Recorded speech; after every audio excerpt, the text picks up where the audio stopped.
As we sit in for Game 6, Milwaukee back in the series. Winner of this one advances to take on the winner between Philadelphia and New York. As we say, welcome courtside here in Indy. Alongside Greg Anthony, I'm Spiro Dedes. Of course, the major headline is the return of Damian Lillard. Let's get the very latest now with Stephanie Reddy. Hi, Stephanie. Hey there, Spiro. Yes, Damian Lillard back in the lineup for the Bucks. He tried to give it a go this morning in terms of working out to see how it felt.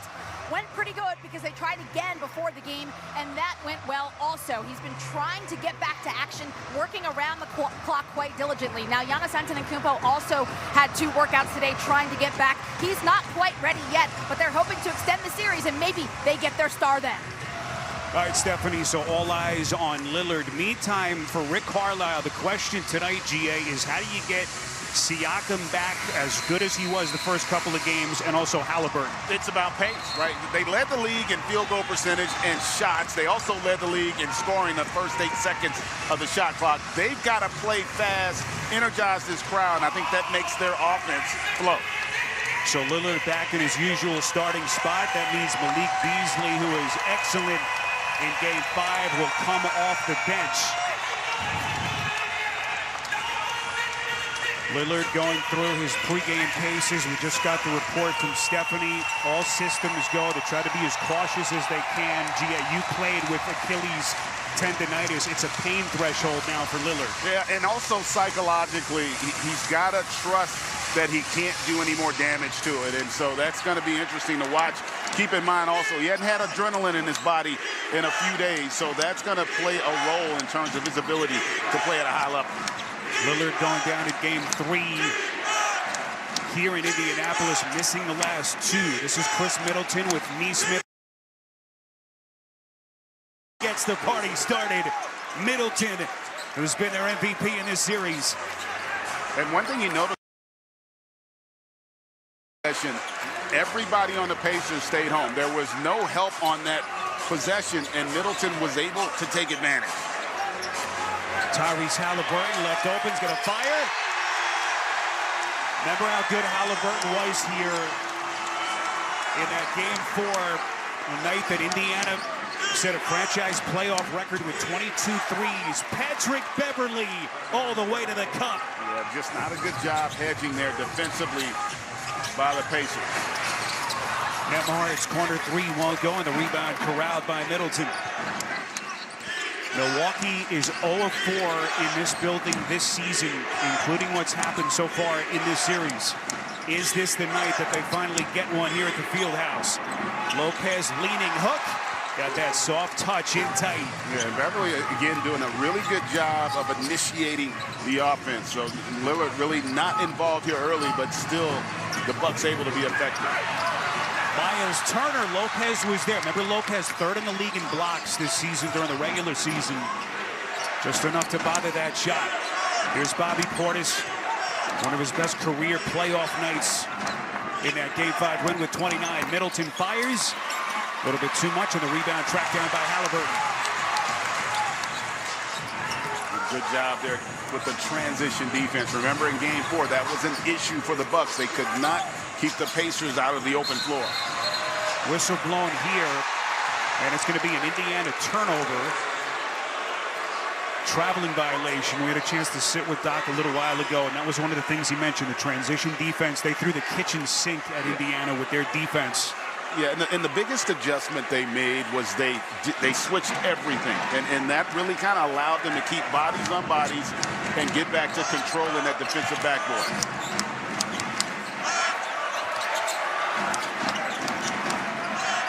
Lillard still looking for his first shot. Elevates here. Nembhard got a piece.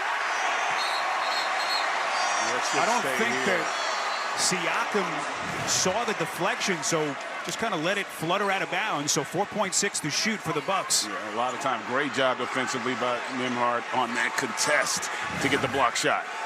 So Lillard is going to throw in underneath. Everyone covered. Finally, Middleton shadowed in the corner. Going to be a tough shot. The fade. Offensive rebound, Portis. Portis loves the contact.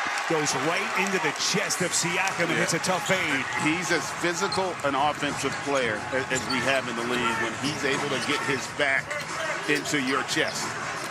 Here's Nesmith, whose shot has failed him the last couple of games. Not that time on a three, and up the floor comes Portis.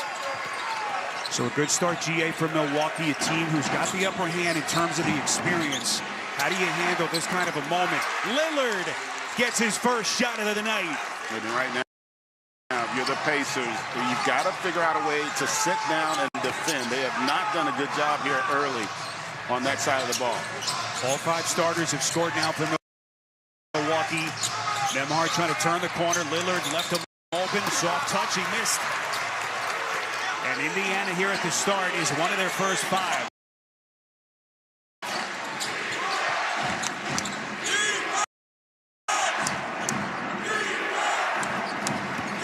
Beverly doing his dance on the baseline underneath to Middleton.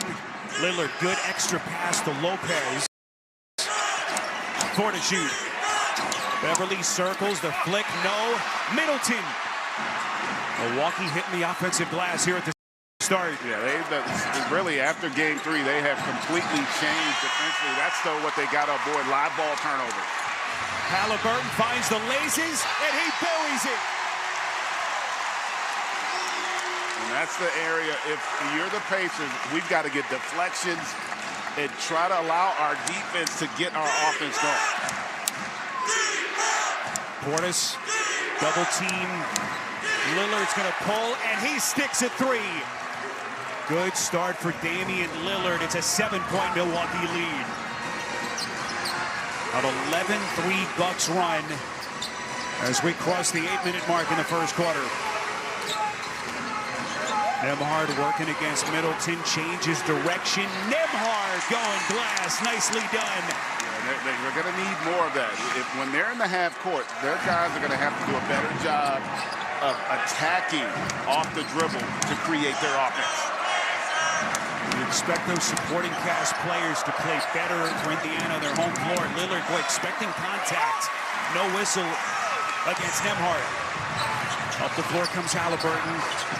GA, this is what we want to do. Looking for the early offense. Turner, boy, he gets whacked by Portis, who gets his money's worth. And Miles Turner is going to shoot when we come back. Well, Damian Lillard, he's been away for a little while, but boy, he has made his presence felt here early on, knocking down a couple jump shots, including this triple. Big performance is going to be needed, and the big fella, the Giannis, he's excited.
upcoming playoff schedule. ESPN has a couple of game sixes tomorrow, and we will be watching Cleveland, Orlando, Clippers, and the Mavericks.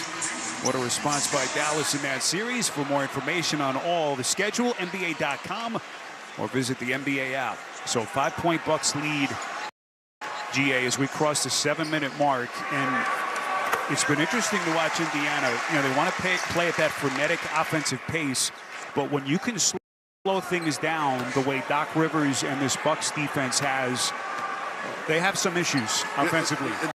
They do, and it's primarily because their two best players, they don't shoot a lot of mid-range shots. They don't create a lot of space. And what you're going to see with a guy like Middleton, Portis, and also with Damian Lillard, those guys operate well in the half court when you play 5-on-5 because they can create space and they shoot mid-range. A lot of times, that's going to be the best shot you can get. You're not going to always be able to get all the way to the rim against the set defense, nor be able to create a ton of three-point opportunities. So keep an eye on this. I think pace is going to be critical. And for the Pacers, a lot of times that starts with their ability to defend. Portis all the way to the rack, taking Toppin, unable to finish. That's why you hear the talk all the time as Toppin streaks inside and lays it in. And that's an example right there, right? That's when they're at their best. Off the miss, they get out in transition, they fill those wings, and they create cross matches. Toppin having a career year as Lopez to the rack. A little bit of a bump that time from Turner. And they're going to put Lopez at the free throw line with Milwaukee up a point. And watch this, they run, and you see how they create cross matches. They've got Milwaukee a little confused there, and they're going to be able to have success in that scenario. The question is, can they generate enough of those possessions over the course of 48 minutes?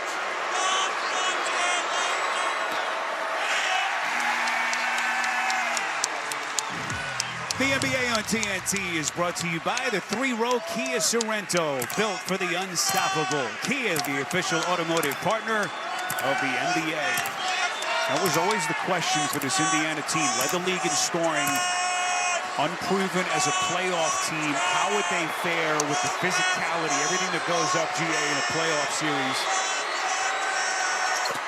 And the other aspect of this that's so important for Rick Carlisle and his group, like, you don't really know how you're going to perform until you get in the postseason, because in essence, it's really a different game. You know, you're going to have the offensive glass. 8-1 Pacers run, little pick and roll action, and then Lopez coming with some serious heat. Yeah, Halliburton had a chance there to step in front of it, decided not to, and that allowed Lopez to get all the way to the rim. Nesmith, great position as he's able to sneak behind Middleton to get his first points. Danilo Gallinari is checked into the game for the first time for Doc Rivers. Malik Beasley waiting at the table. Good job defensively here by the Pacers. Lopez, long rebound Middleton. He's going to take his shot. And the Pacers control with Halliburton. Here's TJ McConnell. Going to reset. Halliburton finds the laces. But he misses badly. Yeah, that was a fortunate break for the Bucks, but you saw it again there, right? When the Pacers push, what happens is it's hard to communicate, and you see Lopez here with bad intentions on that finish. But what happens when you play fast and in transition, you create a lot of cross matches, and there's a lack of communication. You really can't hear. So it's hard to yell out who's picking up who, and that was a perfect example there. Halliburton just unable to convert. Looked like Toppin thought about maybe challenging Lopez. Like, yeah, you know what? I'm gonna pull back. Smart decision. Middleton's pass deflected in the paint. Loose ball, Gallinari. His layup nearly goes, but he's fouled. And Gallinari to the free throw line for two with 4:40 to play in a tie game in this opening quarter. And on that dunk by Lopez, Halliburton's got to sink all the way in and force the pass. Defensively, you want to make the offense continue to pass it. You don't want to bail them out by allowing them to have that finish at the rim. So the athletic trainer's working on Lillard, that Achilles tendonitis. That is going to garner constant attention, GA, every time he comes off the floor. We'll see what kind of minutes cap there is on Lillard as they try to extend their season and get this thing back to Milwaukee for a potential Game 7. Well, they've gotten really good minutes out of Malik Beasley these last few games. He's been terrific on both sides. Halliburton down the paint, and he goes glass. Good start for Halliburton, 3 of 5. He's got 8 to lead the Pacers. And I like this pressure, extending it, doesn't allow for the Bucks to have a lot of time to get into their half-court offense. Middleton thought that there was a whistle coming, and he missed badly. Toppin stops on a dime.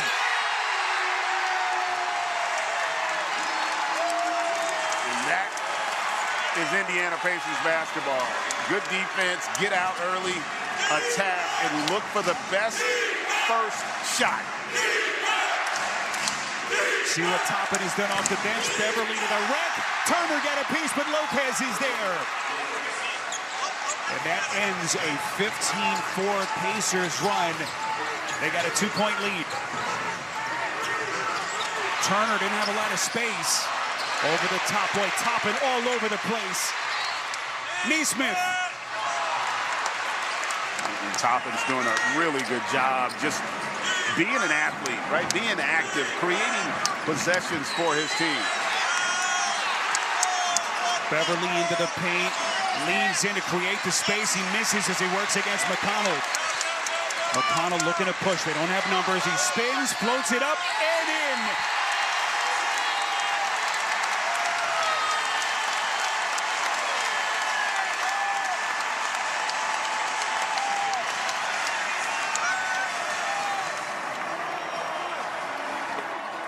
Hit that pose, take that flick, check your angle, post that.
All right, Kenny and Chuck with a word from FanDuel.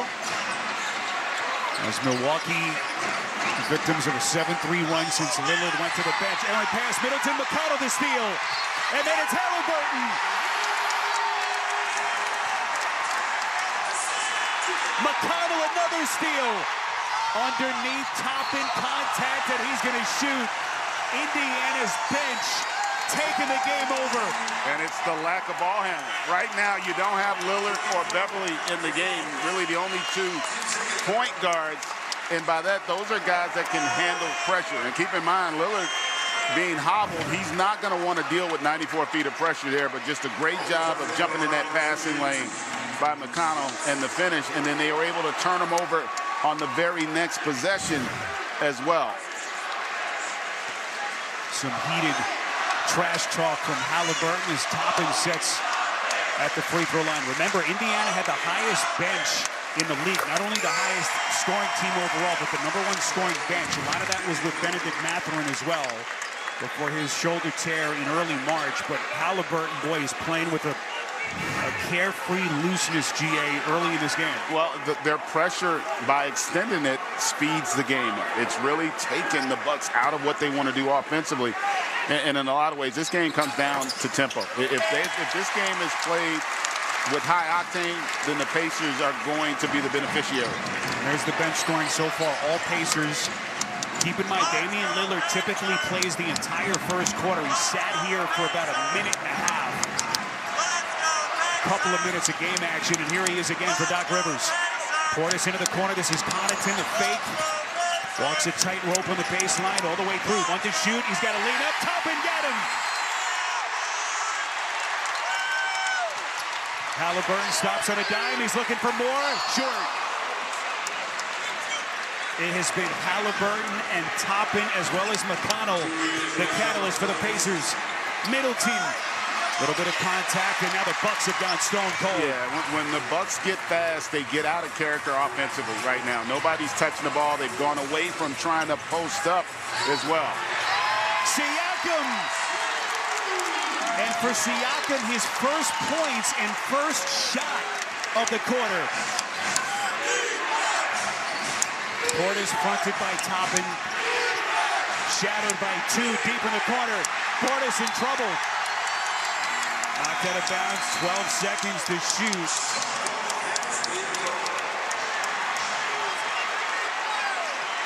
And now the officials are going to say jump. And Portis, he did have an outlet there to Connaughton, but was reluctant to throw it. There was a ton of time on the clock, and the Pacers right now are in control, and it's been their defense, right? They've extended the pressure. They've sped the Bucks up, not allowing them to kind of play at the pace they want to play, and thus we've been able to extend this lead. For the emotional swings of a playoff series, Indiana after taking it on the chin the other night. They've got their mojo back, at least for the moment. Milwaukee has missed 8 of its last 10 shots. Here comes Lillard in tight, and he's whacked. So Lillard not shying away from contact. He'll walk to the free throw line with a chance to cut this back down to single digits. Yeah, it's almost been a perfect quarter for the Pacers, right? I mean, they're showing the effort defensively, and that has led to them being able to get out in the open floor. And they're doing a terrific job on this side of the ball. So Damian Lillard, whom the Bucks acquired just days before the start of training camp. All those years in Portland, he finished 16th in the league in scoring, GA. His scoring numbers down a little bit. There was some talk about maybe Lillard taking some time to adapt to his new team, but still had certainly an all-NBA caliber season for the Bucks. He's still Damian Lillard, so the other aspect of that transition, he's got the stuff personally, obviously, but it's also first time in his career where he's played with a guy who's unquestionably better than he is, and so that's an adjustment as well. McConnell, he has been relentless at the start. Nembhard got a piece. Yeah, and Bobby Portis has got to be a little more sure. There was an opportunity to get the ball in bounds, and you see McConnell here. This is where he's at his best, when he's able to live in the paint. Portis all the way to the rack, and he's going to shoot a couple of free throws as Milwaukee looks for a rare fast break chance as we move inside of a minute. Yeah, and what's important about this is you've got to make the Pacers pay for extending their defense. If you want them to back off on the pressure, you've got to show them that you're going to be able to attack and score. Otherwise, it's going to be like this all night long.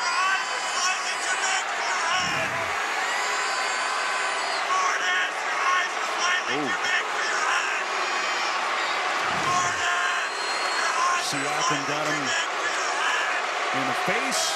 So Portis is okay. First free throw is up and good. Oh, you can watch hit shows like Up and Adams and Run It Back with the FanDuel TV Plus app, available for free on Roku, Amazon Fire, and Apple TV connected devices. Bobby Portis, 29 points in what was just a sensational Game 5 performance to keep Milwaukee's season alive. Goes 1 of 2 at the strike. 9-point game. McConnell into the corner. Toppin, a little bit too strong. Rebound Lillard. Milwaukee 8 of 21 from the field. Haven't been nearly as efficient as we saw from them in Game 5. Beverly trying to feed the post. Portis, couple of spins. The shot, soft touch. And that's what they've got to be able to do. Get to that post-up game with Portis. That's what really allows you then to dictate the possession.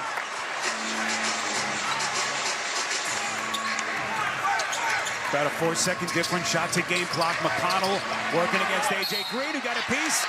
But the officials are going to put McConnell at the free throw line. Where T.J. McConnell came into this game and quickly put his imprint on things for the Pacers. And I think McConnell's being really smart. And if you're Doc Rivers, you probably want to try to get Beverly on McConnell, because he's the guy that's going to look to consistently put pressure on your defense. What a career T.J. McConnell has had. Crazy to think he came into the league undrafted. Year 9, first 4 years with Philly. Last 5 here in Indiana. He's had his moments in this series. He struggled a little bit with his shot, but in terms of assist-to-turnover ratio, off the charts. And once again, doing his thing for Rick Carlisle and the Pacers. Yeah, and the best part is he really allows them to continue to play the way they play with the starters, right? Because he's a guy that's going to push it, going to play with great tempo. He's going to compete defensively, and you don't lose in terms of how you play when he comes in the game. McConnell, 6 points, 4 assists. Final 8 seconds of the quarter. Beverly ahead to Lillard. McConnell's head on a swivel. Lillard, 2 seconds, has to work quickly. A step back fade. Boy, that thing was online, but a little bit too much from Lillard. And that takes us to the end of the first quarter here in Game 6. We wondered how this Pacers team would respond back in their building. So far, so good. They're up 9. You're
I thought we missed some shots. I didn't think we played great offense.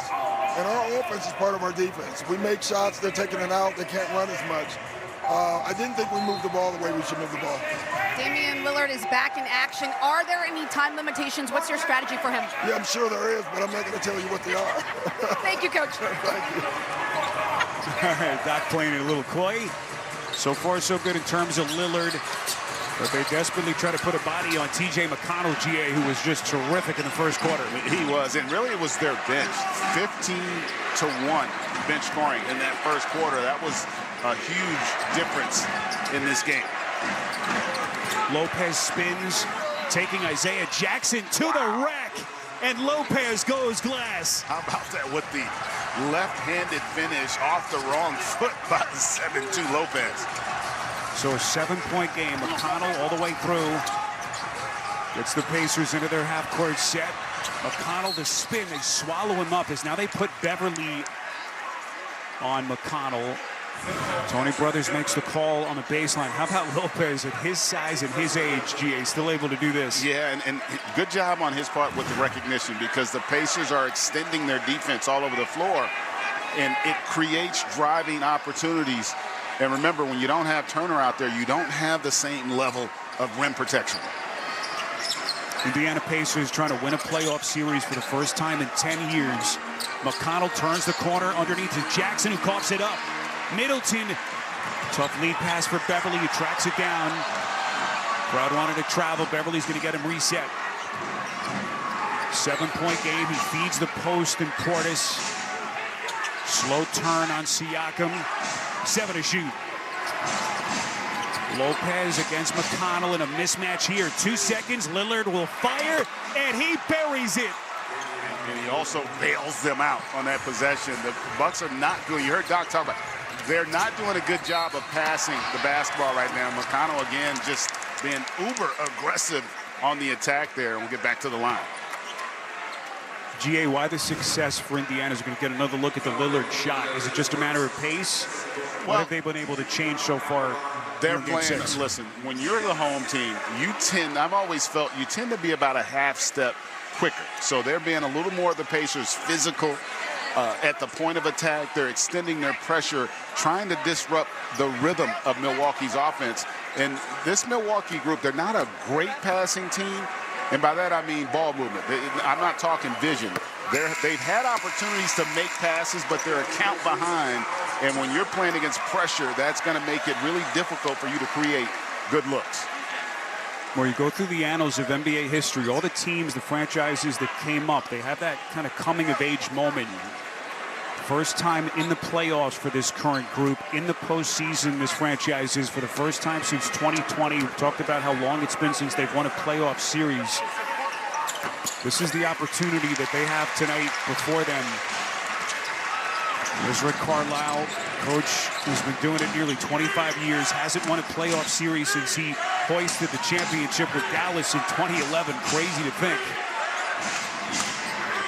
Middleton taking some contact. He puts it in. Middleton sensing the contact from Turner, who picks up his second.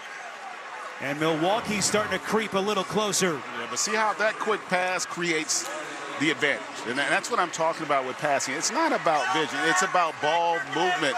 When you move the ball, you make the defense react, as opposed to what we've seen in that first quarter from the Pacers where they dictated. So Chris Middleton, who's having the highest scoring playoff series of his career, nearly 27 per game, back-to-back 25-point games in 3 straight, something he did only once during the regular season. How about all those games he missed with that ankle injury? It's an 11-4 Bucks run. McConnell drives, kicks to Nesmith. A 3, got it! And just a great job again, McConnell, getting into the teeth of the defense, forcing everybody to kind of have to sink to the level of the ball and then making the right read. Nesmith entering the night just 28% from 3 in the series, so a good, encouraging sign for Indiana. Lillard against McConnell. It's going to be a reach-in foul. And what I love about T.J. McConnell, take a look at this. Like, just he understands the impact of getting in the paint. You see how all those guys have to sink to the ball, and then he makes that right read. Because even if he doesn't shoot that, he's created an advantage for his teammate to attack and create a shot. So great job by McConnell with that second unit. T.J. McConnell whistled for his second, and Damian Lillard to the free throw line for Milwaukee. Chance to cut this thing down to 4 as we play early stages in the second. The NBA on TNT is brought to you by NerdWallet. Finance smarter. So great to have you with us. Gainbridge Fieldhouse, downtown Indy. Spiro Ditas, Greg Anthony, Stephanie Reddy, our producer Bert Bondi, Andy Goldberg, our director, and the rest of our great TNT crew. Milwaukee has never won a series when trailing 3-1. Pacers have never lost a series when holding a 3-1 lead. McConnell probing, guarded by Lopez on a switch. Here he comes. All the way through, lofting to Siakam. Again, that ability to get into the teeth of the defense. That time, that was an incredible pass. Not a lot of airspace there, but McConnell able to take advantage of the mismatch. Again, that Pacers ball movement. Lillard fires, deep shot, not that time, and the rebound corralled by Turner. McConnell. Naismith. Off target, tracked down by Portis. I was just going to say, you mentioned the passing for Indiana. They've got 11 assists on their 14 made field goals. That thing flying around like it was earlier in the series. Lillard against Turner, changed his mind. Lopez, he's surrounded by 3 defenders, and he turns it over. Here comes Naismith. Reset. McConnell. This is Shepard. Naismith, contact, and he goes off the glass.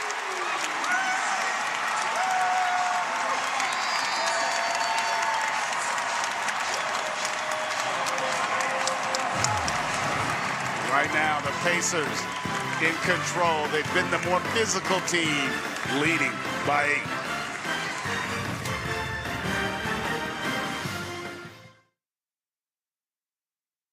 8. Think you can call the shots?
Gear up for the playoffs at NBAstore.com. Choose from jerseys, t-shirts, hats, and more. NBAstore.com, a Fanatics experience. Boy, great to see the buzz and to feel the excitement in this city. GA, you played a lot of playoff games in this town. It is a buzz around this Indiana Pacers team as they try to break through and get to the conference semis. They've done such a good job defensively where they've been swarming the basketball. Lillard elevates again, thought that there was a whistle coming as he misses badly. Nicely done by Nembhard to pull back. Halliburton, Nembhard, got it! Biggest lead for the Pacers. And we've seen that a few times where the Bucks are not rotating Nembhard at all day to be able to shoot that. Beverly trying to fend him off. This will be on Nesmith. It's a 10-2 Indiana run. GA, we wondered how this Pacers team would respond early part of this game to try to get off to a good start and not maybe let some of those doubts creep in. So far, so good for the Pacers. You can see here how they're just not flying around the Bucks like we saw in Game 5. And that's an opportunity where the Pacers were able to take advantage. Portis trying to spin away from Siakam into the corner to Beverly. Slashes inside, missed it. Milwaukee's going to catch a break. They're going to get it back with the shot clock reset to 14 here. And 7:24 left before halftime.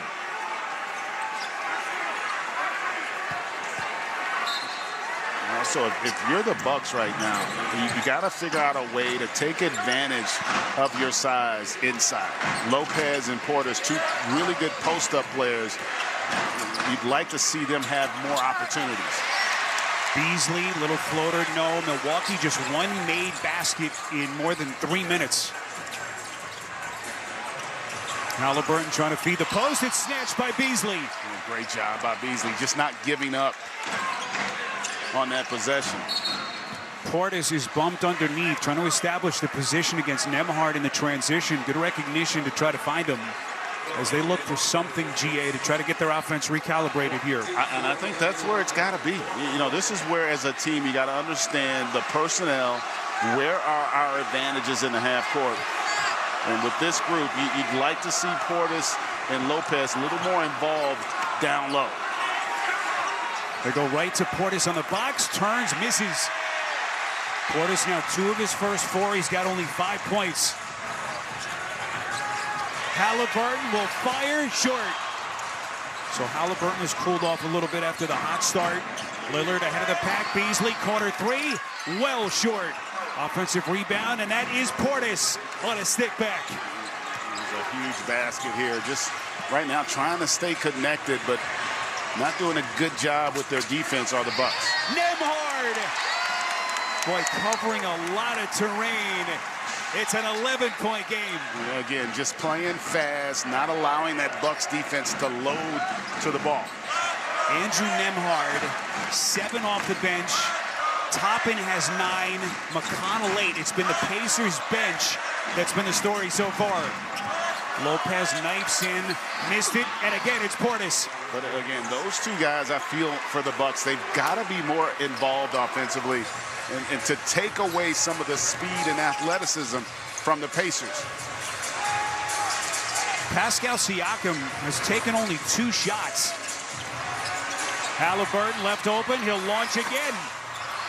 Siakam, boy, somehow missed it point blank. I think he was expecting a contest there. He's not going to get an easier look in the half court. Lillard playing that pick and roll action with Lopez near side to Beverly. He's going to fire short. Fight for it, and it's Siakam with the clear. Once again, Pacers looking to push. Toppin, no. Challenged by Lopez, and back come the Bucks. Beverly going to get him into their half-court set. Beasley lofts it for Lopez. Portis, little shot put floater, missed it. And now Rick Carlisle's going to take a quick timeout. 9-point Indiana lead as we play inside of 5 minutes left in this first half on TNT.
Welcome back. Pacers up by 9, but Damian Lillard looks to be able to play at a high level, doing a great job of creating space, being able to knock down a couple threes as well, and just provided a nice spark here for the Bucks. The only Buck player in double figures thus far with 12. Lillard is 3 of his first 8. You see what he's done so far in his first 17 minutes. The other two guys that got it going so far, Portis and Lopez. Portis is 4 of 7. Lopez is 4 of 6, but you want to see the Bucks play through them a little bit more than we have so far. Especially when you don't have Middleton out there. Now that he's back in, it gives them a little bit more balance offensively. Nembhard changes direction. They're hounding him underneath. Middleton trying to tie him up, and he does. Nembhard had an opportunity there. Again, it was a breakdown defensively, but he had lost control of the basketball there, so an opportunity potentially here for the Bucks to steal a possession. Rick Carlisle, second stint here with the Pacers, year 3 since coming back. Trying to push the right buttons here with his team up 9, 4:43 to play in the half. Players jostling for position, Nembhard and Middleton. Shot clock at 10 if the Pacers control, but it's Milwaukee. Beasley off and running. Side steps, layup, missed it, Middleton. How about the effort by Middleton there? On the tip, he had to jump twice to corral it, and then he runs the floor to get that offensive rebound. Third basket for Middleton, he's got 7. Turner now with Lopez on his back. Shot clock at 8. Turner steps back, fakes from the mid-range. Halliburton with 3 to shoot. Doing his dance, steps back around Middleton, the leader. Missed it, Halliburton. cleans up his own mess. And he knew it was going to be short when he shot it and was the first one there on that offensive glass. Haliburton, the first pacer in double figures with 10. And we cross the 4-minute mark before the half. Middleton turns, goes glass, no. Connaughton trying to tip it in, no, and it's tracked down by Lopez. The rebounding numbers, 20-14 overall, favoring Milwaukee. Lopez capitalizing. Yeah, again, the second chance opportunities there. Middleton goes for the steal, can't come up with it. Good indie ball movement. Haliburton, no looks to Nembhard, gets it back. Beverly, the good close. Haliburton slices in. Turner, still got time here. Turner hounded, works around Beasley. Contact, no. They're going to get a travel there. You're right. He caught his own shot. Just a terrific defensive recovery, and the Bucks will get it back down 7. But that's a possession where Haliburton's got to shoot that. He got all the way into the lane. I thought he had an opportunity to shoot a little bunny, but he kicks it back out. And that's the one area, if you're Tyrese Haliburton, with this group, they don't have a lot of guys that can create their own offense. You've got to be a little more assertive to score. Milwaukee Bucks looking to snap a 5-game road playoff losing streak going back to last year. And you're right, this is going to be a Bucks turnover. Offensive foul there of Middleton with the push-off. And it was clearly a foul. He acknowledges, but he understands the game is going to be really physical, and he's testing the limits of what the officials are going to allow. Low number of turnovers by both teams. It's been a highly efficient game so far in that respect. Nesmith. Second three for the 24-year-old Nesmith, and he's got 10. Middleton spins, gets inside, out to Beverly. As we are inside of 3 minutes. Middleton underneath Connaughton, a little fake, and then he lost it. Boy, he looked like he had lost control of the basketball. They get Siakam. That'll be his third. They may have to challenge this. The question is, I didn't think there was anything up top, and I think Rick Carlisle is going to challenge it. The question will be, did they call it on the contact down low? Ruling on the floor, defensive foul. Siakam, the play has been challenged by Indiana.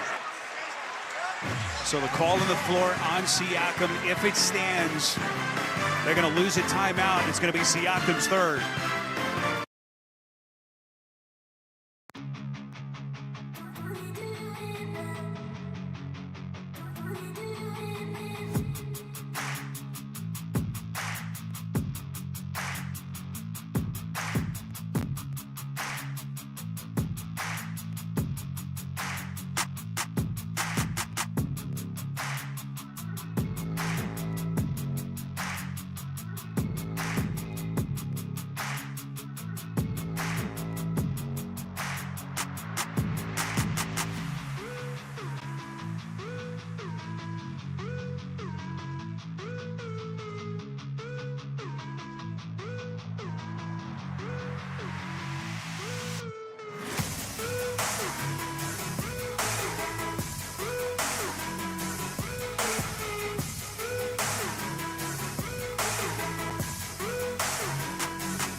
Foul on the play.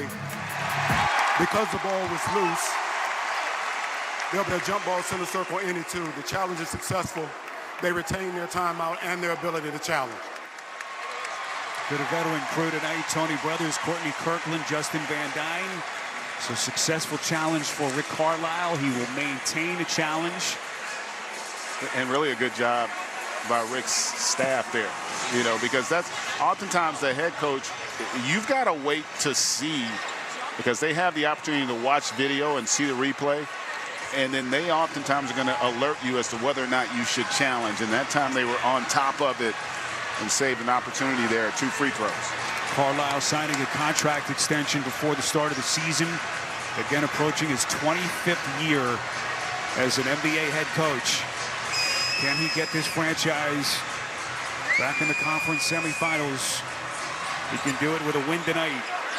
They're up 10 with 2.5 to play before halftime. Middleton, 7 points so far, but he's only 3 of 9 shooting. Tough pass. Lopez on a bounce, barrels for the cup, and he's going to shoot free throws. This will be on Turner, and that's going to be his 3rd personal. And this is one of the adjustments that the Bucks have made. Lopez typically a pick and pop guy, right? But they understand that the defense is being extended, and so he's rolling. And even if he doesn't get all the way to the rim, he's going to be able to create an opportunity for a teammate there. And this time they're going to get Turner with the contact.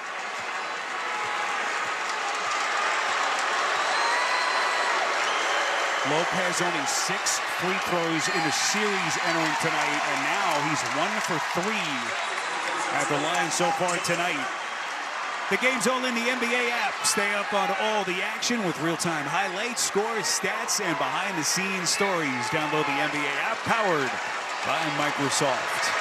And the other thing that's big there, Spiro, that's the 3rd foul on Miles Turner, so he's going to be out the last 2:22 here of this first half. Lopez gets it to single digits as we come up on the final 2 before halftime. Tyrese Halliburton out of Neesmith. There's a couple of threes. Nembhard, 6 on the timer. Halliburton looking for some daylight, guarded by Portis. Halliburton, the handle, the shot. They're going to count it. Tyrese Halliburton, just fearless. It's on Middleton, his 2nd, and a chance to extend to a 12-point lead. Yeah, Portis wasn't sitting down to defend there, and Middleton didn't quite get all the way in front of Halliburton on the attack. Huge finish there by Tyrese. Just, you can see that little hip check from Middleton. Big play here for the Pacers. Tyrese Halliburton, kid who is on the verge of superstardom if he isn't there already. All-star each of the last 2 years. You think of how good he was the first month and a half. He was almost playing at a historic clip for this Pacers team. Biggest reason why we were able to get back into the playoffs. Middleton, 7 to shoot. Turns the corner, pick and roll. Lopez extending, and he's headed back to the line. So they're doing such a good job defensively are the Pacers on the pick and roll. Really putting a lot of pressure on the Bucks to be able to make that pocket pass. That time, Lopez, great hands, and able to draw the foul. GA, think of a playoff series, the psychology, the chess match between coaches. Milwaukee had figured some things out offensively clearly the last couple of games, and certainly in Game 5. Now Lillard comes back. You're forced to adjust again as they try to find what's working for them here as they play in a 12-point hole. Yeah, Portis and Siakam exchanging addresses to see where they're going to send Christmas cards.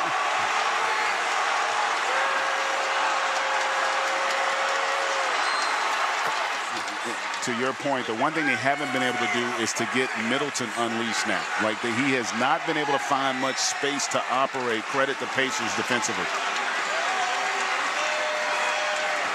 You used to send Christmas cards to any of your opponents? Plenty of them. Plenty of them. And received a few as well. I'm sure you did. Lopez hits on both. It's a 10-point game. Now, that last possession, it was really good defensively until the last 2 seconds. They're switching the Bucks 1 through 5. And this Pacers team, they're not built to attack one-on-one. So, good strategy. If you can be disciplined, they're going to get a contact foul there on the baseline. Someone lost the beverage. We got some ice on the floor, so the ball boys are going to have to get busy on the baseline. As the officials are going to put Neesmith on the free throw line here. Penalty situation as the ball boys work feverishly. And Nesmith's been terrific tonight. You know, offensively, really understands his role within what they do, but defensively is where he butters his bread. He's done a terrific job just forcing Middleton to be uncomfortable all night long. Nesmith, remember, former first-round pick of the Celtics. They got him 2 summers ago in that Malcolm Brogdon deal. Then they signed him to a contract extension this past October. He is certainly one of the pieces of their young nucleus here, as he enjoyed a career season in his 4th NBA campaign. Good start from Nesmith. He's given them a 12-point lead with 1:22 left before halftime. Indiana trying to end the series here tonight in Game 6. Middleton, one of the best mid-range games in the league. No, Lopez offensive rebound. His pass deflected. Lopez gets it back, splits 2, leans up, missed it. Halliburton looking to push. Up top, it's Toppin. All the electricity in his game. Biggest lead for the Pacers. Just a great job of getting out. I love the effort the Pacers are making on both sides of the ball. Penalty situation, so Lillard is going to shoot. They can cut it to 12. But GA, it has been Indiana dictating the tempo tonight, seemingly right from the start. Yeah, and I just love the pressure they put on you with how their wings run the floor. Toppin there just doing a great job of not bailing out the Bucks by trotting down, running with a lot of effort. How about this first half? 19-1 bench point advantage for the Pacers. That has really been the difference in the game.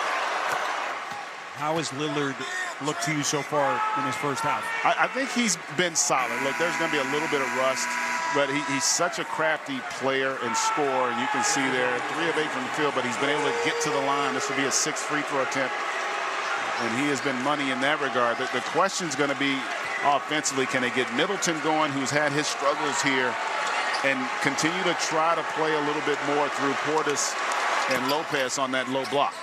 Remember, it's his right Achilles. Both free throws converted.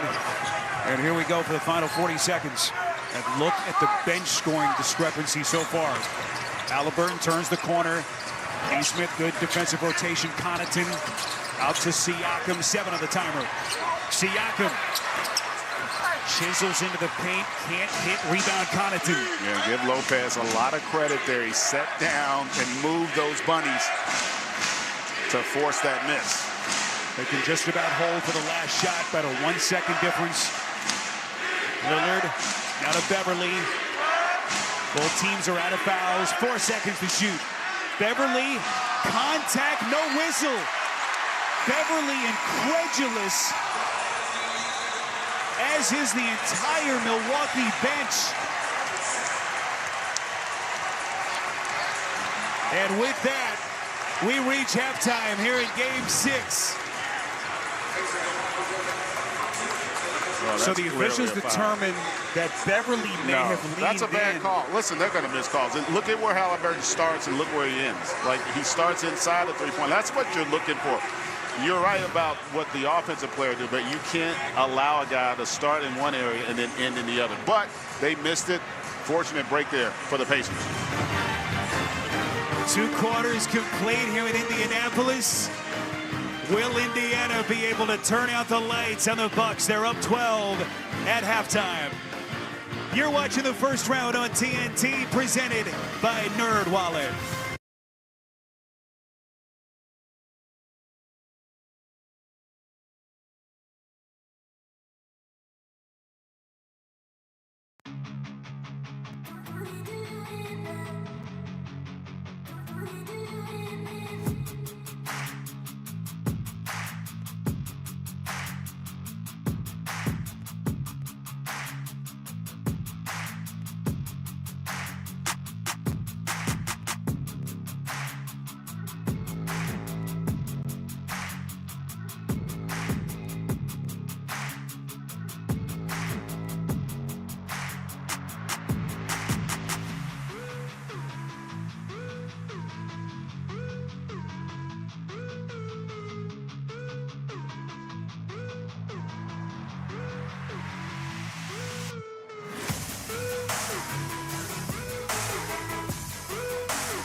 Going to beat you with the pass. They're not a team that's going to come down and just be able to individually score consistently. And in that first half, they did a terrific job with their ball movement. Bobby Portis, tough spinning fade. Can Milwaukee do a better job of controlling the tempo? It was all Indiana in that regard in the first half. Siakam changes direction. Nembhard, the touch pass to Nesmith. Siakam been quiet so far, spins and hits. And that's a huge positive for the Pacers. They need Siakam. I think that have an impact on this second half if they want to advance. Pacers trying to become the first lower-seeded team to advance in this postseason. If they can win tonight, boy, that's on Turner. That's his fourth. Huge potential call here against Indiana, and it is as we check in with Stephanie. Guys, I spoke with Doc Rivers, head coach for the Bucks, coming out of halftime. He told me he was still concerned about their offense. He said they have to have more ball movement. They only have 8 assists in that first half. He said their bad offense, not being balanced, leads to their offense, meaning it gives Indiana opportunities to score fast. Lillard, corner pocket three. And I tell you what, that play of Turner picking up that fourth foul, because what it does is it makes you a lot smaller if you're the Pacers, especially on defense. Obi Toppin Summit early in the second half. It's going to be a travel. You're right. It's an Indiana turnover. So let's keep tabs on where this game goes. Turner picks up his fourth, less than 2 minutes into the third quarter, so he's got to sit here for a good chunk of this third quarter at least. Yeah, and the other thing it does, you think about the first 2 possessions for the Bucks. They get a post-up for Portis, and they get a rhythm uncontested triple for Damian Lillard. So that's what Doc's talking about. Let's execute and play better offensively. And again, they're going to get another attack. Good offense on that pick and roll there between Middleton and Lopez. So Brook Lopez is going to take his 7th and 8th free throws of the night, and we're still early couple of minutes of the third quarter as Obi Toppin is whistled for his first. Now, the Pacers have been a great offensive team in the paint all season. They're plus 10 in that first half as Lopez makes the first. But if you're the Bucks, that's an area of strength for you as well. Even without Giannis, and because of the personnel, they should be able to impose their will down low. Let's see if the Pacers can extend the pressure and disrupt like we saw in that first half defensively. Milwaukee has been tremendous at the free throw line in this series. One of the reasons and one of the ways they're able to come back and get to within a game here. Toppin rolling the cup, high arching floater. Off a pretty setup by Halliburton. And it's back to a 9-point lead. Middleton up the floor. Pump fakes Toppin, nearly bit. Middleton his own rebound. Out to Lillard. Lillard's gonna pull. A little bit too much. Rebound Siakam. More than capable of making that one. I thought they had an advantage down low on that possession. Halliburton getting him reset. He's going to shoot. Quick outlet pass, 2-on-1. Lillard creeps into the paint, taking some contact. Yeah, that's just sheer strength there by Lillard, able to create just enough space for the finish. So it's a 7-point game. This is Nesmith left unaccounted for. And the officials say loose ball foul against the Bucks. And that's what we saw in game 4 here, right? Even after a make, the Pacers were able to push the ball up the floor. You see here, sold that three-pointer there and just able to create just enough leverage there for the finish. GA for Milwaukee, it's only their 4th fast break point tonight. 14-4 Indiana advantage in that category. Nembhard turns the corner. Portis got a piece. Nembhard gets it back, gets it to Siakam. Splash! I really feel like Siakam could be the key as to whether or not the Pacers advance. He is such an important offensive player, especially as the game gets tougher down the stretch. Portis working out of the corner. Able to get his shoulders squared, but not that time. So Portis now is 5 of 9 from the field. Halliburton underneath, somehow dropping a dime to Siakam.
Lillard's going to flail at it a couple of times.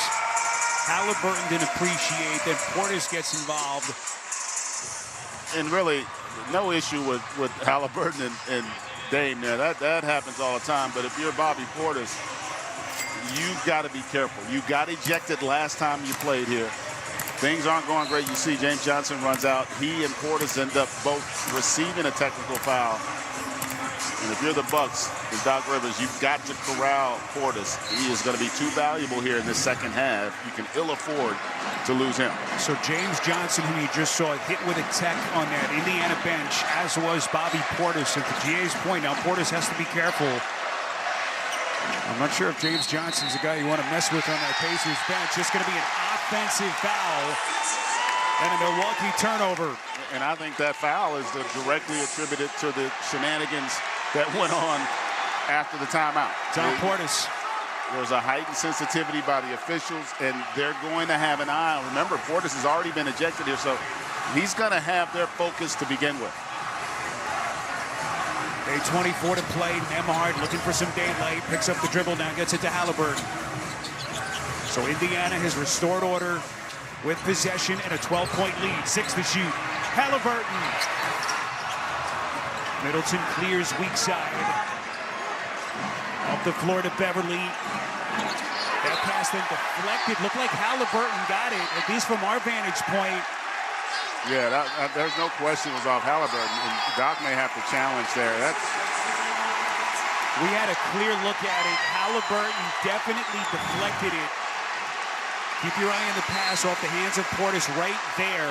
Did Beverly touch it? Boy, he may have gotten a fingertip on it. As the call here is Indiana ball, and Doc Rivers is indeed going to challenge for the Bucks.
Here in Indianapolis, a successful challenge by Doc Rivers. The call on the floor has been reversed as the Bucks are going to get it.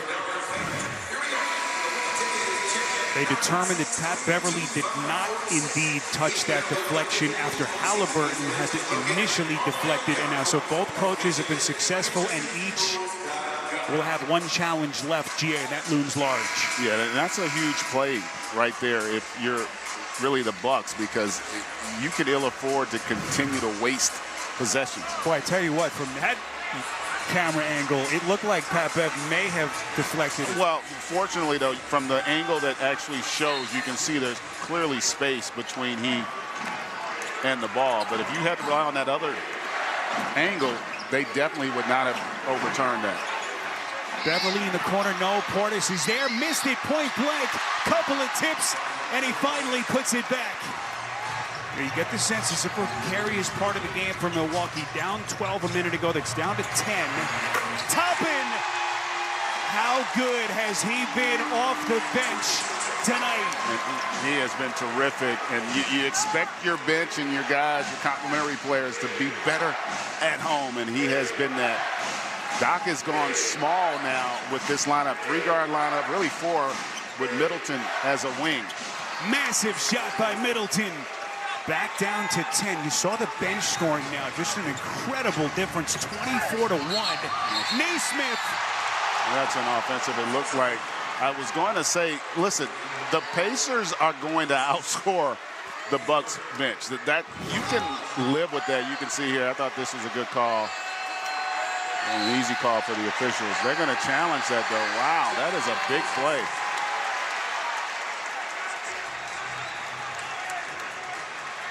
So even if it's successful, GA, yeah, that more was challenges. We're not going to throw offensive foul. And So that's this is where, gamble for Rick Carlisle. yeah, and Spiro, sometimes you got to lose the battle to win the war.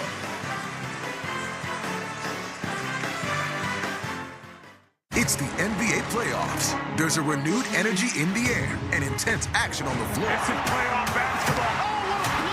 Jalen Brunson and the Knicks have New York electrified. But Joel Embiid and the Sixers are ready to go. Maxey, he's got it! Lights out. This type of energy, you do not want to miss. Sixers, Knicks, the NBA playoffs. Knicks 76ers, next on TNT. Inez, let me ask you. You're using Head & Shoulders, right? Only when I see flakes. Then I switch back to my regular shampoo. You should use it every wash. Otherwise, the flakes will come back. He's right, you know. Is that Tiny Troy? The ingredients in Head & Shoulders keep the microbes that cause flakes that big. Microbes, really? They're always on your scalp. Little rascals. But good news, there's no itchiness, dryness, or flakes down here. I love Tiny Troy and his tiny, gorgeous hair. He's the best. Make every wash count. Little help, please? Tony Brothers has just made the call. Unsuccessful challenge. And the call on the floor is going to stick. Offensive foul on Aaron Naismith. And boy, the gamble backfires for Rick Carlisle. Now you lose your final challenge. Well, and that's the thing. And listen, I get it. It's a three-point play. But we got 19 minutes to go. And one thing we know about this game, it's a game of mistakes. And one thing I can guarantee you is the officials are going to make another call that's questionable down the stretch. And now you don't have that luxury of a challenge here. So that's something to keep an eye on moving forward here. I just suspect this game will get close. Damian Lillard making his return to the lineup. Errant pass, but he tried to pull it back. He gave it away. Toppin! Just an amazing pass to hit him in stride. And this is going to be an offensive foul.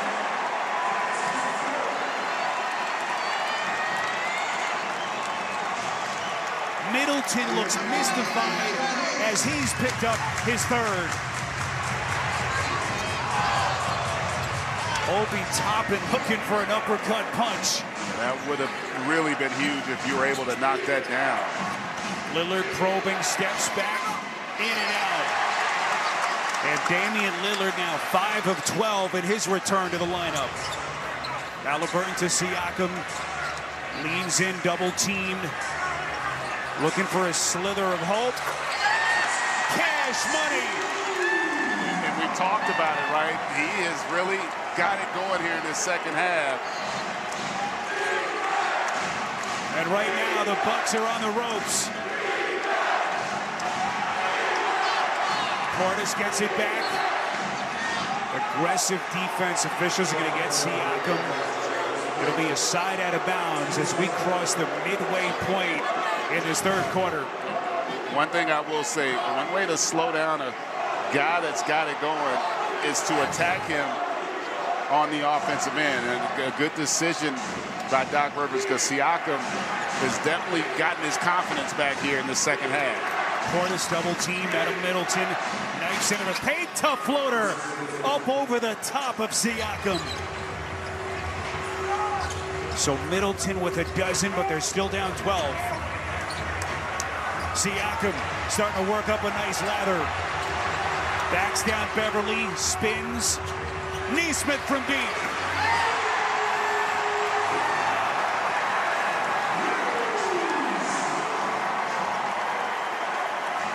That's a play made by Siakam again. You get the mismatch, you force the double team, which puts the Bucks in rotation there for that triple.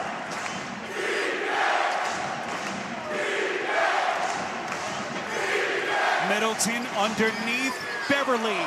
Tough reverse lean in. Milwaukee just trying to weather the storm here as Indiana's starting to cook. Siakam, a little bit of contact, no whistle. Up the floor comes Beverly. Portis filling the rack, and he's headed to the free throw line. A potential three-point play. And Portis having some fun with the courtside spectators here in Indianapolis. This was a really good pass there by Beverly to a streaking Portis, and the Bucks, they are not done yet.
Complete the three-point play. And meantime, Stephanie Reddy keeping close tabs on Damian Lillard. Stephanie, what are you seeing? Yeah, Spiro, remember, Doc Rivers told me that even if there was a minute restriction or a strategy that he was not willing to share it with us. Well, I've been paying attention. First and second quarter, the substitution pattern was the same. Lillard came out right under the 5-minute mark and came back in around the 2:30 mark. So this holds true. He's out here just under 5 minutes, so expect him to come back in this quarter right around the 2:30 mark of the game clock. And to add to what Stephanie's saying, the other thing you're going to focus on is time and score. If you're Doc, when you come back with Lillard, your goal is to not take him out again. So how this second unit performs for Milwaukee is going to determine whether or not you can give him a few extra minutes to rest here in this third quarter. Halliburton gets at the top into the corner. Boy, he is starting to sizzle. Obi Toppin has 21 off the bench, a new playoff career high. And another breakdown defensively. There's just no scenario where he should get that open in the half court. And it's back to 14 for Indiana. Connaughton. Well, they badly needed that three. as Milwaukee still has not gotten a basket from its bench. And now can they string together stops with this youth group out? They don't have a lot of size, and they've also got to be able to rebound as well. That'll ricochet out of bounds into the Indiana bench. But right now, the Pacers smelling blood in the water as Toppin going for another roundhouse right. Yeah, and again, scouting report, that's a guy you don't want to give open, uncontested corner threes. And Toppin there makes them pay for the Pacers. Obi Toppin, career year in his 4th NBA season. And he is putting it together at the biggest moment of the season. That is Beverly high off glass. Well, that's a huge basket. They're going to try to figure out a way if they can get this thing to single digits. McConnell trying to maintain a pivot foot. He does.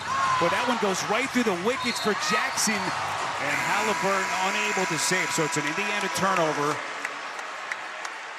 That possession set up by Middleton's defense, though, just was disciplined enough to not leave his feet once McConnell picked up his dribble there. And that ultimately forces the turnover. 8th turnover committed by Rick Carlisle's Pacers. Remember, #1 scoring team in the league. They were 2nd in offensive rating during the regular season behind only the Celtics. 12-point game, 2-man action here. Middleton creating some space. Just a masterclass with his mid-range game. And a lot of times we'll focus on the amount of points. Is Halliburton able to knock down that mid-range? You'll focus on the amount of points. We know that the differentiation between what the Pacers are doing and the Bucks in terms of bench, but you want to. This is when plus-minus matters, because right now, if you're the Bucks, you want to play even. And Connaughton delivers there with that corner triple. You want to just not allow this lead to grow or try to shrink it a few points, and that is going to mean your bench had an impact. And GA, they're doing it right now with Lillard on the bench. Critical moments here. Nembhard, the step back, tough shot. And Porter's as well. So 2 of their main cogs offensively not out there, but you still got Lopez and you've got Middleton, and you don't have Nesmith guarding Middleton right now either. Beasley to the cup, and he goes off glass. So the Connaughton 3 and the Beasley bucket here, the first baskets by the Bucks bench tonight. Incredibly. Halliburton, a high-arching 3, missed it. And the officials say loose ball foul against the Bucks.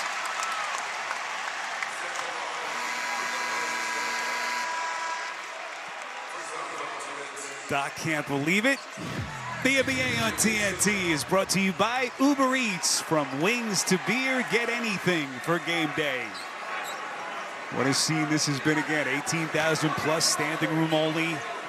And what would be the biggest win for this franchise in at least a decade. Toppin again finds the laces. That one rims off. Rebound Connaughton. So Toppin finally cooling off just a little bit. Yeah, and listen, the Bucks have been able to score consistently here without Lillard in the game.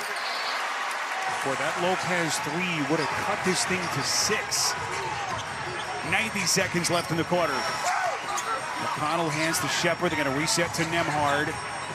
Nembhard probing the defense into the corner. McConnell, look at that ball movement. Shepherd misses badly. Beverly to clear. Ahead of the pack, Beasley.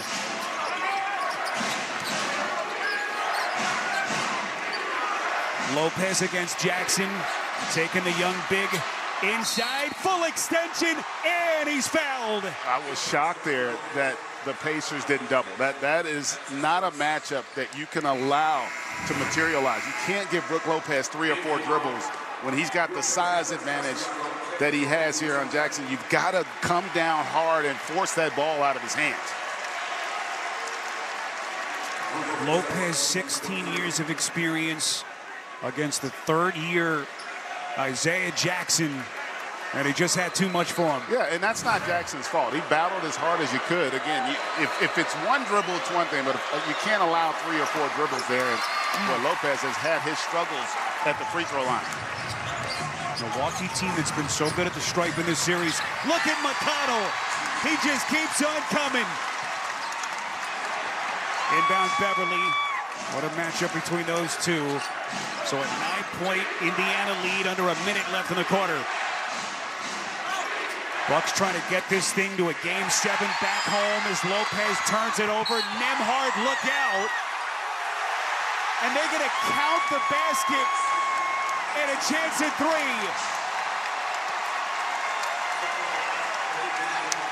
Boy, Malik Beasley got his money's worth. Yeah, I don't believe they're going to go to the replay monitor. No, you see here, that's why you force that turnover. And I tell you what, it looked like Nembhard was the one that really initiated the contact there. Big time play there on the steal and the finish. Andrew Nembhard letting him hear about it. Rick Carlisle told us the other night, this kid's got moxie, GA. Mark Few told Carlisle, when they picked him up, 4 years of college experience, he came with so much seasoning, but he's a kid who just figures things out.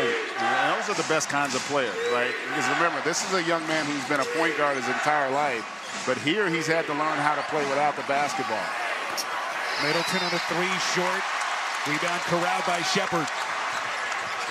Pacers once again have Milwaukee on its back foot. About a 5-second difference, shot to game clock. McConnell's gonna fire, and he sticks it.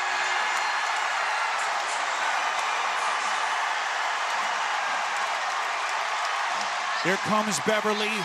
Lopez going left, no. Siakam. And that nearly went. The Indiana Pacers trying to will themselves to the conference semis. They close the quarter with 8 straight points. And TJ McConnell continues to provide that spark off the bench. You're watching the first round on TNT, presented by NerdWallet.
Here in Indianapolis, let's get you tonight's Cinco Stat of the Night, presented by Corona. This has been the magic number for the Pacers. When they have gotten to 30 assists in this series, they have won. Remember, they became the first team to have at least 32 assists over a 3-game playoff span in the NBA, going back to 1990.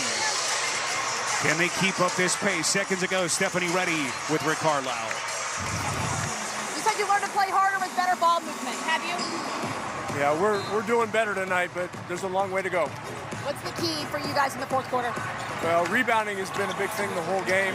We're going to have to do that. We're going to have to manage the emotions here. So, but 12 minutes is a long time. Thank you, Coach. Good luck. Offensive rebound. T.J.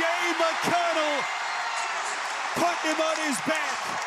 And again, set up by the pressure in the backcourt, forces the steal and creates that opportunity for the triple. McConnell's got 16 points and 7 assists. What a night he is putting together on the biggest night of their season. Lillard crowded, 3 to shoot. Look at Nembhard's defense. Tough shot. Beasley tracks it down. Shot clock resets to 14. Portis from deep. Massive shot for the Bucks. That was a huge possession from a momentum standpoint. That ends an 11-0 Indiana run. Minute gone by in the fourth. Siakam, a little bit of a mismatch here against Beasley. Middleton on a switch. This is Nembhard. Knifes in. McConnell. Siakam. McConnell trying to tap it out, but it's Connaughton. Ahead of the pack to Middleton. Puts it on the deck. Middleton stripped. But the question for Doc Rivers, GA, did he wait a little bit too long to get Lillard back in the game at the end of that third quarter? Well, they were playing so well offensively there. They'd gotten it down to 7, and it was just a quick 40 seconds that created that 7-0 run and really put them into this predicament. Still, though, you've got plenty of time here. 15 points is not undoable. Boy, Portis is fouled, so he's going to shoot free throws. But look, Doc has a lot on his mind. He's trying to maintain Lillard first game back after he missed the last 2 with that tendonitis in his ankle. So he's trying to weigh all of the elements and factors. And so Bobby Portis is going to shoot 2 here with a chance to cut it down to 13 points.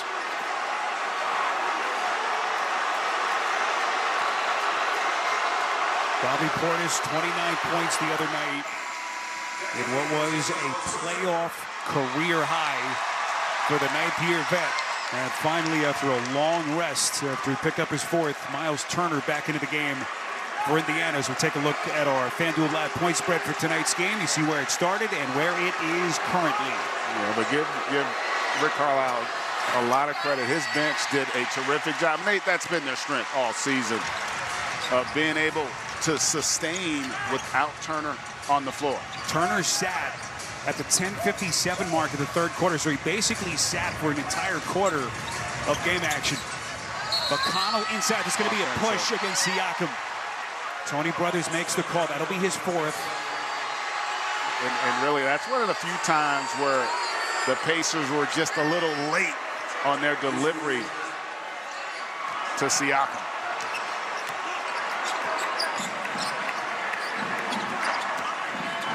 Here comes Portis trying to fend off Turner. You saw Turner kind of pulled back a little bit, but Portis unable to capitalize. McConnell, the spin, unreal. And McConnell just so savvy. Lillard able to draw the contact against McConnell at the other end, but T.J. McConnell is carving up this Milwaukee defense. Yeah, he does a terrific job. Whenever he's got you in a position where you're overextended, he's going to spin back. And the Bucks, because of the three-point shooting, it just makes you a little late to provide the help on the attack.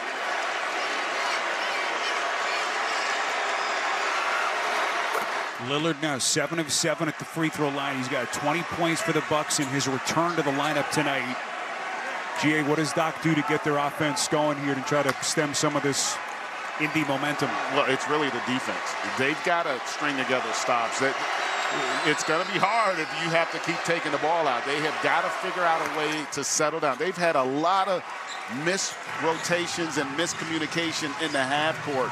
That's going to be the key. They have got to be able to defend a little bit better and then also control that defensive backboard. Now can they slow down this guy, McConnell? 18.7 dimes off the Pacers bench tonight. Nembhard bounces in for Turner, and Middleton just bear hugs him. That'll be Middleton's fourth. With still 9.5 left, so now Middleton has to be careful, and they're going to put Turner at the free throw line. And Middleton was trying to foul there. He thought he had gotten him before he was able to gather and go up, but Tony Brothers felt otherwise, so 2 free throws here for Turner. This is the 11th meeting of the season between these two teams. All 5 regular season meetings came before Doc Rivers took over this Milwaukee team at the end of January. Pacers took 4 of the 5. As that Turner miss, first missed free throw of the night for the Pacers. They're now 13 of 14. But every time they score or make a free throw, it allows them to extend their pressure. And what they're trying to do, one, you eat up clock, which means you're going to have fewer options in the half court. Remember, this is a Bucks team that's still somewhat limited because of the personnel. Lillard shadowed. Portis, double dribble. And that's what the pressure does. So that pressure in the backcourt speeds the Bucks up in the front court.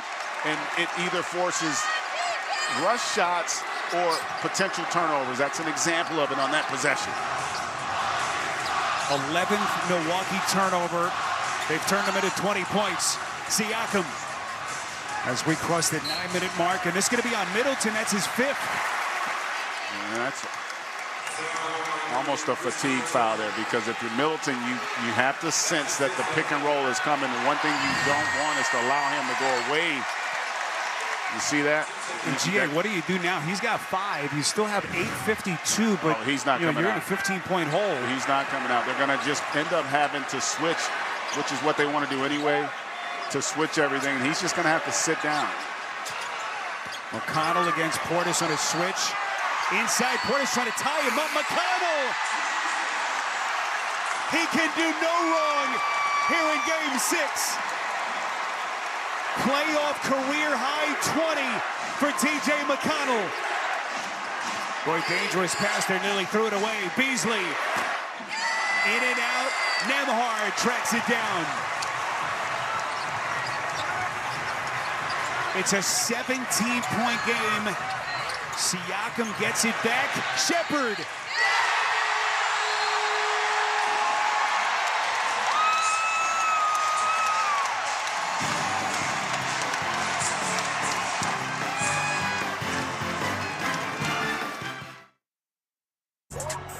With FanDuel, your group chat will be blowing up every game of the NBA playoffs. Because right now, new customers can bet.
Understands the personnel. He's extended their defense. When they score or there's a dead ball, they pick up 94 feet. And the Bucks don't have a lot of really good ball handlers when it comes to dealing with pressure. And so it's disrupted their spacing and their timing offensively. Boy, Damian Lillard desperately wanted that one to drop. He's going to shoot 2 free throws. Yeah, and so that's really, from a defensive standpoint, that's been the difference. They just have not been able to have any flow offensively. And then conversely, offensively, if I'd have told you coming into the night T.J. McConnell would be the best guard on the floor, you'd think I was crazy, but he's been their best player tonight. And Obi Toppin's been terrific as well with 21 off the bench, but it's been McConnell's ability to initiate offense and to live in the paint tonight. 7 assists as well with those 20 points. And the Bucks have not had an answer to contain his ability to attack the paint. I'd never call you crazy, Gio. I would have called myself crazy had I said that coming into the game, but that's really, it's been the case. They just have not had an answer. Look at that bench scoring, my goodness. T.J. McConnell, by the way, 7 more assists tonight. So for the series, 21 assists and 1 turnover. McConnell stops on a dime, missed it. Turner is there. Yeah, but now that the adjustment is you put more perimeter players in, but it also makes you smaller and makes it much more difficult to control that defensive backboard. Boy, if Milwaukee's going to come back, they're going to have to dig deep, starting right now. Lillard snaps it through the net. And they're going to have to get stops. So, and it's not just the stop of the initial shot, which we saw in the last possession. You've got to be able to control that defensive backboard. They've gone to the zone now, which will help in terms of the penetration of McConnell. But you're going to need your guards to rebound. Siakam, McConnell just picking them apart. Yeah. And some of that is because now they're playing a zone, but they're also having to play guys in positions they wouldn't ordinarily play. You got 3 guards out there, a wing, and then Portis. And so you don't have the same synergy defensively to play that zone. McConnell playing with 4 as he crowds Lillard in the corner. Trying to give Dame everything he wants. Lillard elevates, and he sticks it. Boy, he doesn't need too much room to maneuver, does he? And Lillard now approaching 30. And if you're the Pacers now, don't bail them out by taking quick shots or bad shots. Make them defend the entire shot clock. Here comes Nembhard, barreling to the cup. This Indiana bench tonight has been the difference. Just an incredible performance in the biggest game of their season. Portis on a floater, missed it. That was, again, another opportunity where they're just a count late. He had Middleton for a pass, but hesitated, and you end up taking a tough contested 2. Nembhard, 14 points. McConnell gonna reset. This is Turner. Nembhard. A little bit short that time. Rebound, Connaughton. There you go. That's what the Bucks have not thrown the ball ahead at all, and that's one way you alleviate the pressure. Connaughton threw it into the second row.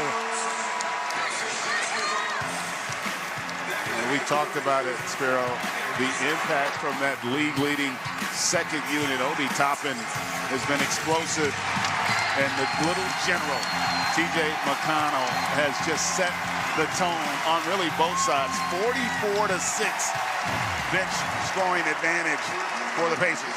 And both McConnell and Toppin tonight with playoff career highs in points. So McConnell sits. Nembhard. Turner. So a 19-point game as we cross the 5-minute mark in regulation. Lillard shovel pass to Lopez, and he goes off glass. Yeah, but they're going to have to extend their defense now if you're the Bucks, which kind of plays into the hands of the Pacers, especially with this type of lead. First time we've seen Andre Jackson tonight for Doc Rivers. Here comes Siakam by taking Lopez off the bounce. Indiana's offense back to its usual high-octane level here tonight in Game 6. Portis in tight, misses. Halliburton dribbling into some open real estate, gets it to Nesmith. Remember, Indiana scored its fewest points in a game all season the other night in Game 5. 92.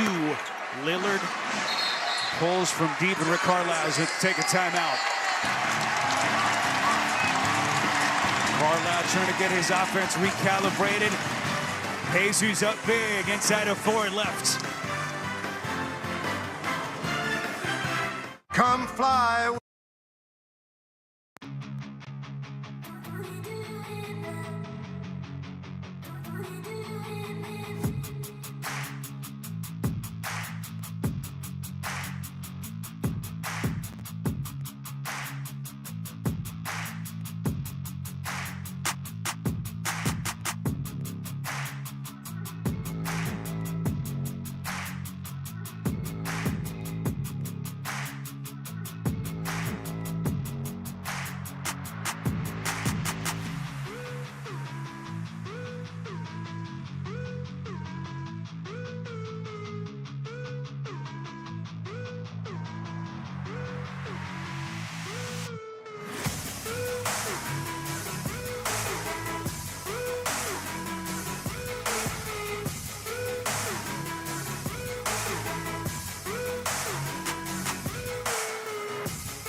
last time they did it.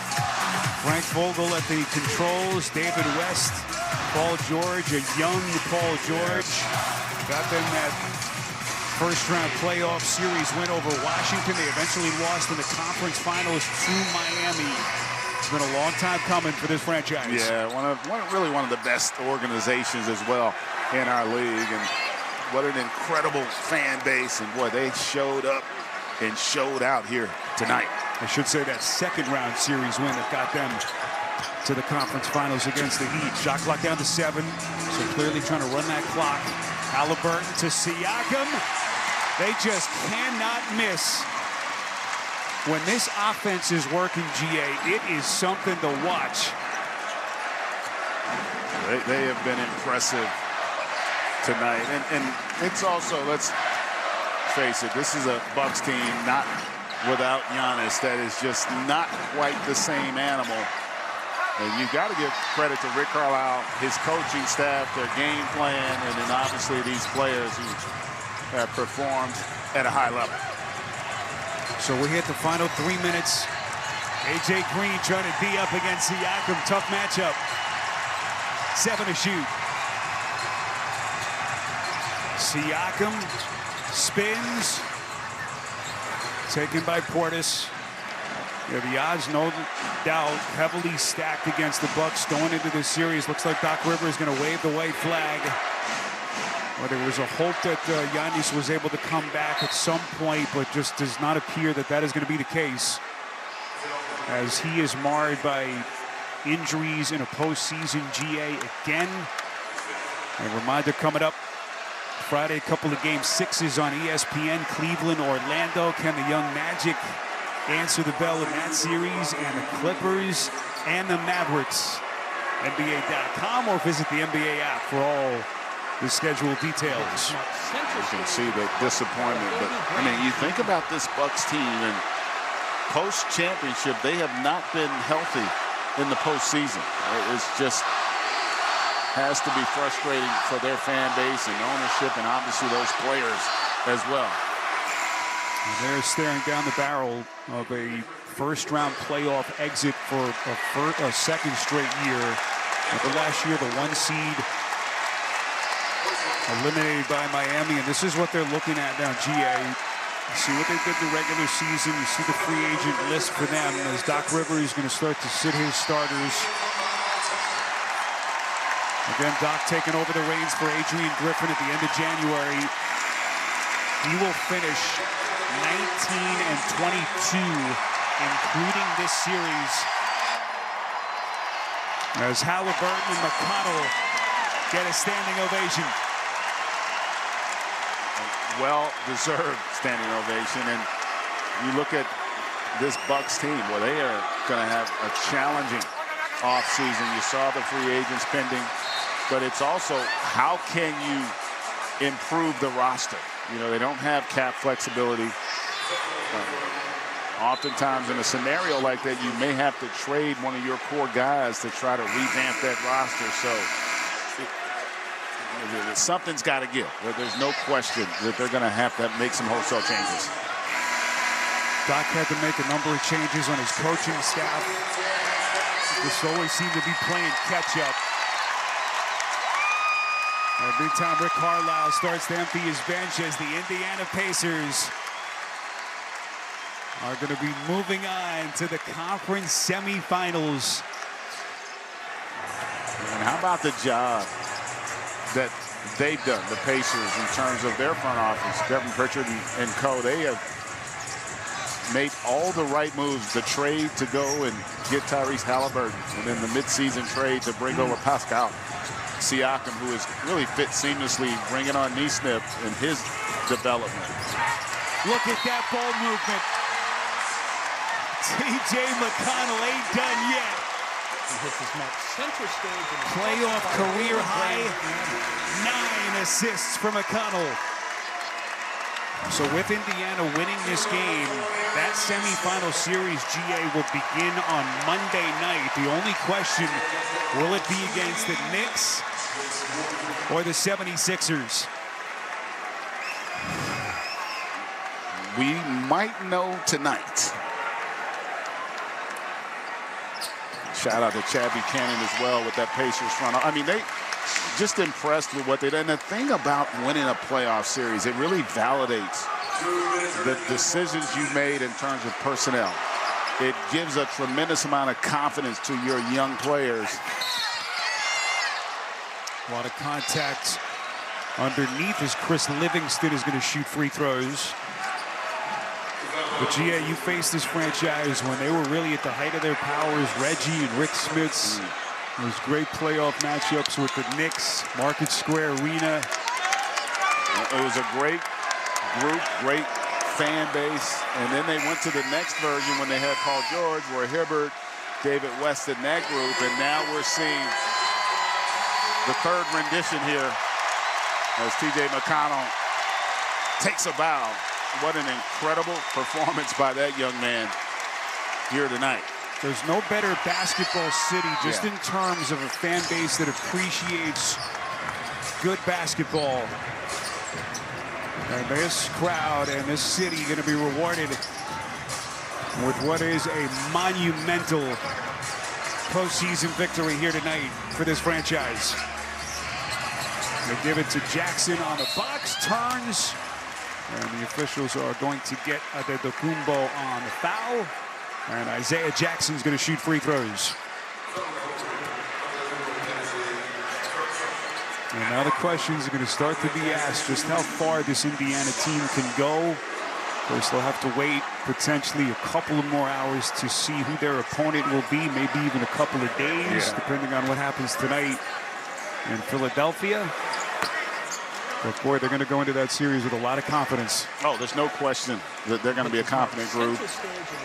And the beauty of it is, you know, they did a lot of things in areas where maybe they weren't their strength. And I'm talking about their ability defensively. I thought the game plan really took advantage of what Milwaukee lacked in terms of their offense, extending them, pressuring them all over the floor, never allowing them to kind of get into a comfort zone offensively. A good little finish to the rim by Livingston. You just saw Carlisle. We mentioned earlier he's approaching his 25th year as a coach. This will end a streak of 6 straight playoff series that he has lost since winning that 2011 NBA title with Dallas. And hey, you start to think about Carlisle's longevity. We asked him about it earlier going into the series, and he said, look, I got a 19-year-old daughter. That has helped me kind of adapt to the modern-day NBA player as he's gotten older and these guys have gotten younger. Listen, it's about the evolution, because you as a coach have to adapt to the personnel, and he's done a terrific job. He's always had a great offensive mind.